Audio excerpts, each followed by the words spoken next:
have no regrets. And that was the most important thing for me, is to leave no stone unturned, get better every single day. And if I lived that way, then over time, I'd have something that was beautiful. But that was my philosophy. It seems like a pretty simple one, but if you live your life to just get better every single day, and do that for 20 years, what do you have? Here's why practice was important to me. Not from just the standpoint that I enjoyed playing. Like, I enjoyed being there. I enjoyed getting better.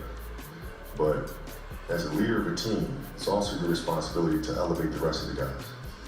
And what people tend to get stuck on a lot is saying, okay, the way to make players better is to pass them the ball when they're open.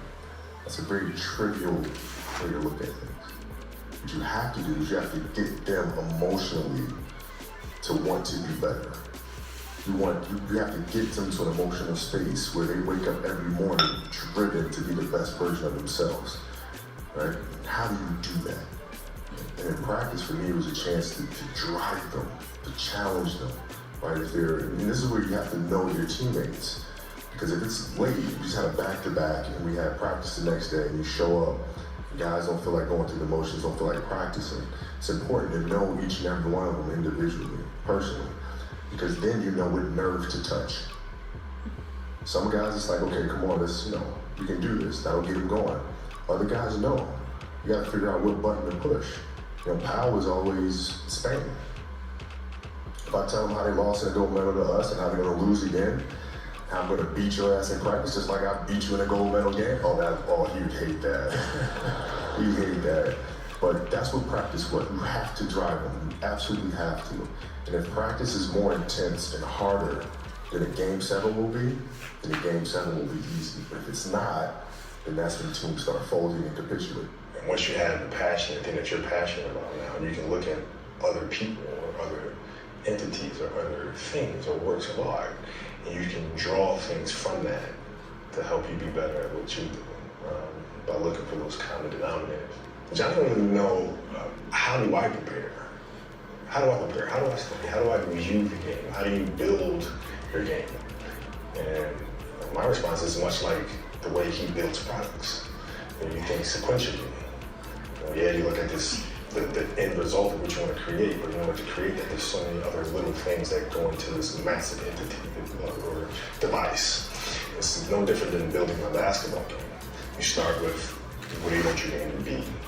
What would make your game most unstoppable or hard to deal with? And now you work backwards from there. And you start building it one piece at a time, one move at a time, one counter at a time. So there's a lot of similarities there. You just gotta have the fearlessness to really take those shots, because if you miss those shots, then you have to deal with the criticism, you have to deal with us talking about it, right. So, and a lot of times, a lot of people kind of get a little apprehensive about taking those shots because of that. Well, I want to mention it seemed like you started smiling already just thinking about the word. Yeah, well, it's always been a myth to me as to why certain people don't really like those situations because of the pressure that, because we've all lost games before. So it's not like by you missing that shot, you're about to face something that you will never face again or haven't faced in the past. You know what I mean? We've all come up short at one time or another. So you just gotta kind of let it all hang out and trust your skills and trust the work that you put in. I've been with you for a long way. The one moment that stands out of, we've done, I don't know how many done, we've done, 800 events. Mm-hmm. The one time was 4 a.m. We went out to practice at 4 a.m. And that was your idea to do it. And then, all these Nike people are like, no, let's not do that. And then you're like, let's do it at 4 a.m. So you got security, you got brand marketing, sports marketing. No, let's not do it. You're like, let's do it. Because that's your sensitive. Right? I mean, to me, it just makes complete sense. Not to us. But I don't know, okay, so, see, all right, usually, I'm sleeping at 4 a.m. You're working out. So talk about that. Okay, so if your job is to try to be the best basketball player you can be, mm-hmm. right? To do that, you have to practice, you have to train, right? You want to train as much as you can, as often as you can. So if you get up at 10 in the morning, train at 11, right? 12, say 12, train at 12, train for 2 hours, 12 to 2. You have to let your body recover. So you eat, recover, whatever. You get back out, you train, start training again at 6. Train from 6 to 8, right? And now you go home, you shower, you eat dinner, you go to bed, you wake up, do it again, right? Those are 2 sessions. Right now, imagine you wake up at 3, you train at 4. You go 4 to 6, come home, breakfast, relax, blah, blah, blah. Now you're back at it again, 9 to 11, right? Relax, and now all of a sudden you're back at it again, 2 to 4, and now you're back at it again, 7 to 9. Look how much more training I have done by simply starting at 4, right? And so now you do that, and as the years go on, the separation that you have with your competitors and your peers just grows larger and larger and larger and larger and larger. And by year 5 or 6, doesn't matter what kind of work they do in the summer, they're never going to catch up because they're 5 years behind.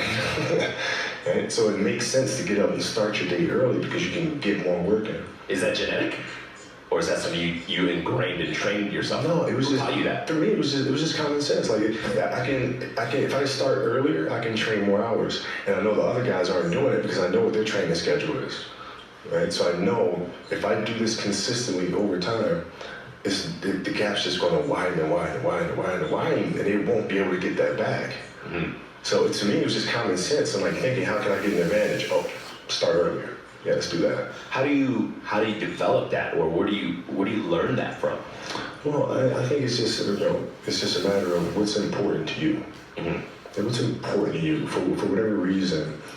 I felt like I didn't feel good about myself if I wasn't doing everything I could to be the best version of myself. Mm-hmm. If I felt like I left anything on the table, it would eat away at me. I wouldn't be able to look myself in the mirror. Right? So the reason why I can retire now and be completely comfortable about it because I know that I've done everything I could to be the best basketball player I could be. Mm-hmm. And so that's where it comes from for me. You can't leave any stone unturned. When you think about your risk tolerance for failure, how far are you willing to fail? Well, I mean, unfortunately and fortunately, I failed quite a bit. Yeah. But I understand that's actually part of the process of succeeding.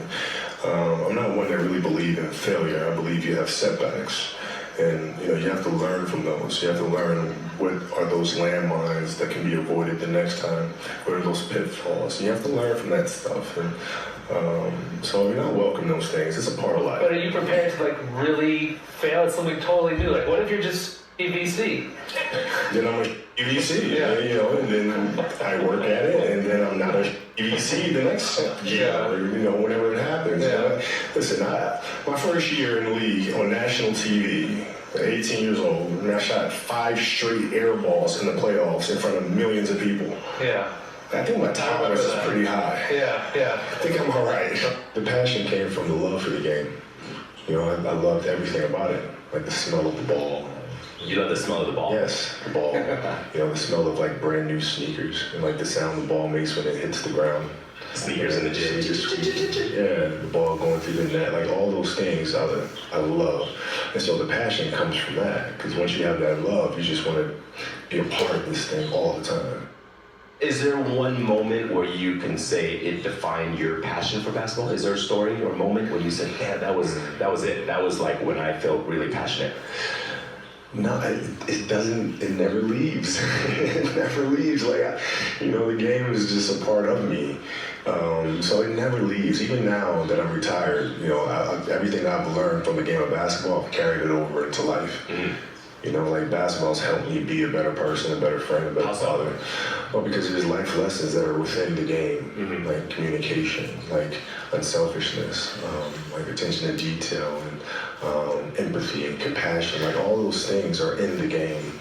And as an athlete, if we are aware of those things, it helps us become better human beings. Mm-hmm. And you can apply that toward your post-basketball days, retirement, into your business world, sure. Future ventures. Sure. I mean, you can apply it. I was applying that even while I was playing, just in life outside of the game, and even more so now. In building a business and all these things. The kind of culture you want to have.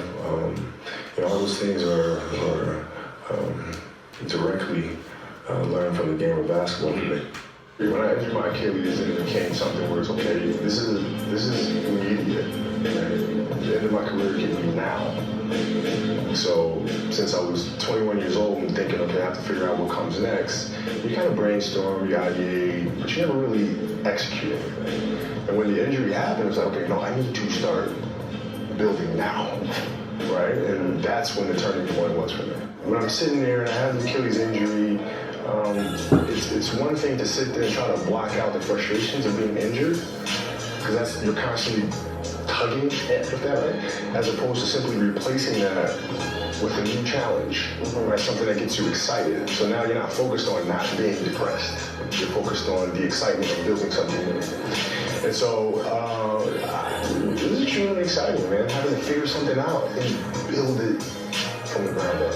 Do you want to be known long-term as Kobe Bryant, the storyteller and business person who happened to be a basketball player, or the basketball player who had a successful career thereafter? Well, it depends who you talk to. I mean, if Well, you talk talking to you. Well, I'm saying, if you ask that question to a writer who's never seen a basketball game before, I would love to be known as a kick-ass storyteller. Right. Right? If you talk to an athlete that doesn't like reading a book or anything, then I like to be known as a phenomenal basketball player. Right. Personally, I would love to be both, because I am both.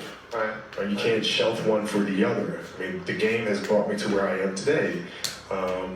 The investment platform, the Brian Stiebel platform, the storytelling that we're doing is going to put me where I will be 20 years from now.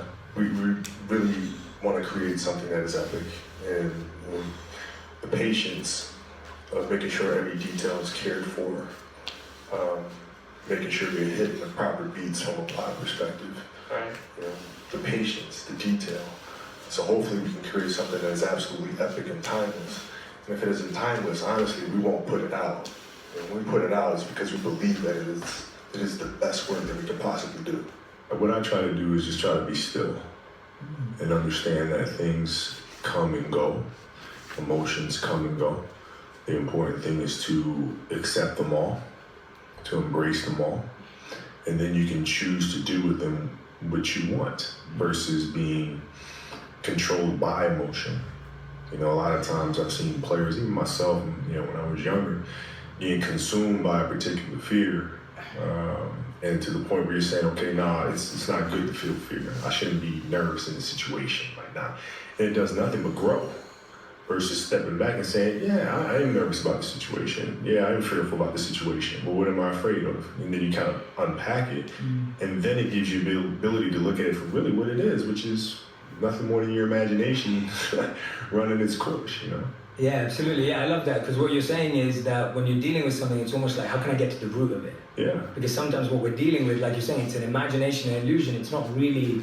It's not really a thing. Yeah. Like you think about game-winning shots or game-winning free throws, and people go to the free throw line and they're nervous about it. Well, what are you really nervous about? If you unpack that, okay, you're nervous that you're going to miss the shot.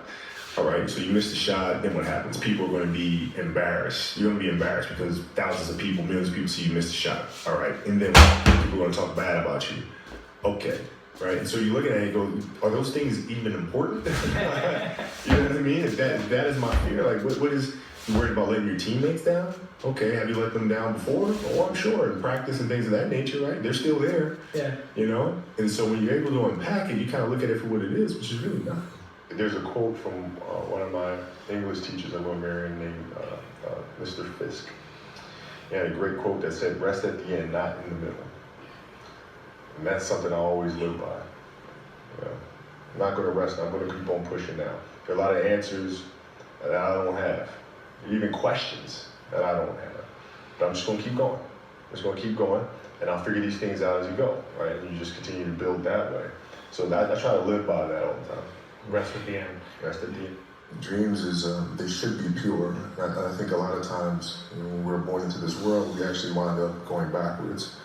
And it seems like the more we mature, the more responsible our dreams become. And the more governors we put on ourselves and our ability to dream and to reimagine. And it's always a fight for us parents and for you guys to make sure that your dreams always stay pure. And so it's not a matter of pushing beyond the limitations and expectations. It's really a matter of protecting your dreams, protecting your imagination, That's really the key. And when you do that, then the world just seems limitless. Shaq's future is certain. The big shift in the balance of power in the NBA as the league's most dominant player is headed back east, the newest member of the Miami Heat. Remember this? I'm gonna bring a championship to Miami, I promise. After we split apart, were you trying to get more championships than me? Oh, absolutely. You were? Absolutely. And I knew we were going to get one. I knew we were going to get one because of the energy, going into Miami and D-Wade and everything that was there. I knew you were going to get that one. So I knew I had to get at least 2 or 3. And the Miami Heat are champions of the basketball world! I wanted you to get that because I needed that. I wanted that. Like, I wanted people to say, see, this is what they're missing here. This is what they gave up for, right? Kobe should have been the one to go. Now he's in Miami. I needed that. I wanted that. I wanted everybody to hate me. I wanted to fuel off of that and just come back with so much anger and so much vengeance. So I wanted that. So when you won, right after you won, I went out to the track and I ran. And I did my conditioning. I did my drills. I woke up the next morning. I hit my weights. I did my 1,000 shots. I did everything humanly possible to get myself ready. But I needed that. I was like, all right, yeah, good. I needed it too. I read a quote that you said you love business as much as basketball. There's no way that's true. 100% true. There's no way. Basketball was your life, your passion, everything. You're telling me you love doing business as much. If you could, basically snap a finger and be 25-year-old Kobe or the Kobe today, you wouldn't go back and keep playing basketball? No, because I've already done it. See, here's the thing.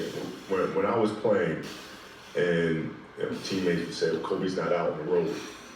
What is he doing? You see me on the plane, he's reading. What is he reading? He's writing. What is he writing? Mm-hmm. I'm practicing. Mm-hmm. I'm writing. I'm practicing. I'm understanding how to tell stories.